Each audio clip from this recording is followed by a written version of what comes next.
To my guest, Joseph Patrick Murphy. Good afternoon, sir. How are you? Let's get to something important. Yes. You did a hell of a thing.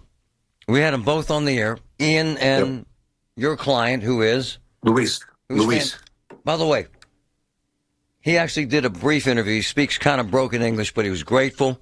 Yep. And he was happy. Yep. And he wants to be a citizen, and he loves his country. Yep. He did it the right way. He does. Yep. And that's what we've been telling you all along, and we've been pleading his case to judges, to senators, to politicians, to other media sources. This is, as they say, one worth saving, and he really is. Hard worker, has his own business, has a kid, just had a baby. Ian and I spent many, many long hours working with judges and prosecutors. We even both drove up to immigration detention to get him out. This week, and, Friday night, right? Yep, Friday night, Ian and I drove. We took separate cars because I live in the North Hills and those guys live in, I guess, Carnegie, so that, I would have to drive extra, so I took my own car. But we got up there and waited a little bit in the parking lot. It was rainy, and there's this gigantic courtyard covered with miles of razor wire and double chain link fences and searchlights, the typical prison stuff. And there's a courtyard out there, and I was looking at my phone, and Ian honked the horn. I looked over, and says, there he is. And Luis was making the long walk, and he's kind of a slight fellow. A lot of Ecuadorians are shorter, really about the size of like my 15-year-old son. It really, brings home the case of how young this dude really is. And there he is making that long walk out to freedom. It was pretty cool. Cool to get him out of there. So what happens now? This is what they weren't able to answer for me. Yeah, so he's got a deport. The sad part is that during this process, they dirtied him up pretty good. They stuck him with a deportation order. Oh. We appealed that, which means it's not final. But that deportation case will go on in spite of the fact that we've obtained his release. It's much like when you pay bail. You get a criminal charge and somebody bails you out. Well, the case will go forward. Bail just is about where you're going to be while the case goes forward. When you talk about immigration, and particularly now, where you are while the case gets decided, in many cases determines how fast it goes. Right? They've got all these people they're arresting under all these new laws and holding them in jail forever, and they want to move those cases faster because it costs them money to hold people, a lot of money. So all the resources are being dedicated to what they call the detained docket. And they might as well, because every piece of paper has to be marked detained in capital letters. They could just as easily have every piece of paper marked, this is costing us money in capital letters, because it is. And so the detained docket moves very, very quickly. And that's why they couldn't wait the 49 days. They don't give continuances because they got to move this product. Hold on, though. Now that we get him. Yeah, I thought he gets the visa in 49 days. What the hell's going on? Well,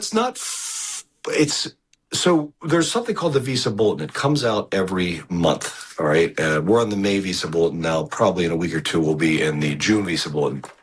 And it has published dates in it, right? So it says you have to have, you have to have filed on or before this date. Your application has to have been approved on or before this date.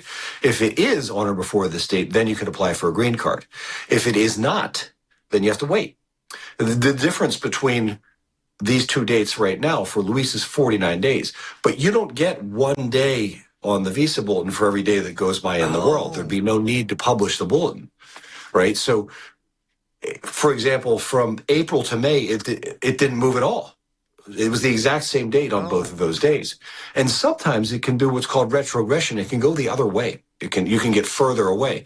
And that's what the government's position was about those 49 days. They says, you don't know if that's 49 days or 100. We can't hold people indefinitely with no clear end in sight. So they wanted to deport him and throw him out of the country. Luckily, we were able to get a federal judge to order them to give him a bond hearing. The judge set bond at 15, and now he's out. Now, this is a much slower moving process. His deportation and the appeal of that deportation is going to take up an enormous amount of time. And the gamble here, and I think it's a fairly reasonable gamble, because I believe that unless something unusual happens, his number is going to come up maybe in late summer, July, August, somewhere in there. And I don't believe they'll be able to get back to his case before then. It'll take him too long to pay attention to him. And so what I suspect will happen is his number will come up and we'll remand it back to immigration court.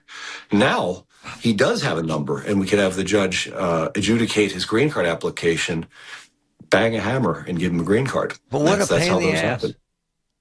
It is. It's because the system's got a lot of unusual pressures on it, not only from the change of administrations, change of mood in the country, because it's a highly political business, but also because our immigration system is very tiny.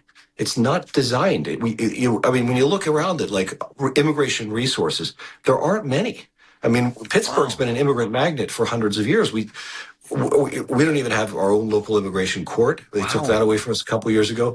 The two law schools we've got, Pitt and Duquesne, last time I looked at course selection guide, Pitt had one single 2-credit course. Duquesne, the Catholic law school I went to, has none in the course catalog.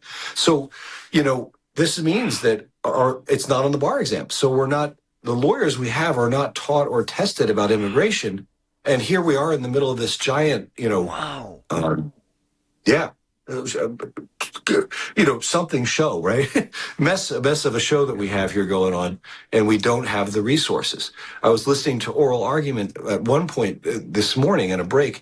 They're arguing about these detention laws up in the Third Circuit Court of Appeals, and that was very interesting to me. But also interesting to me was how these guys, they're federal judges, are very sharp people, men and women, politically savvy and all this, but how confusing immigration law is to regular lawyers, even regular lawyers that are as arguably elite as those judges are.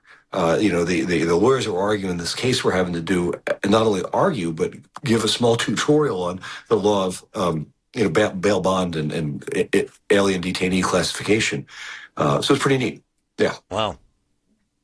So did Ian tell you? Did Ian tell you the way he brought Louise home to his wife? No.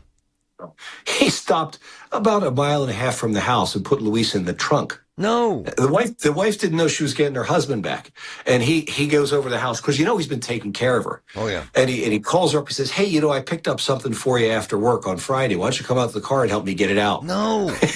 Yeah. And she came out and he opened the trunk and her husband was in there. That's what he picked up for her after work. So that was kind of a nice thing, too. My brother, thanks. You're the best there is. Thanks, Marty. Bye-bye. My man.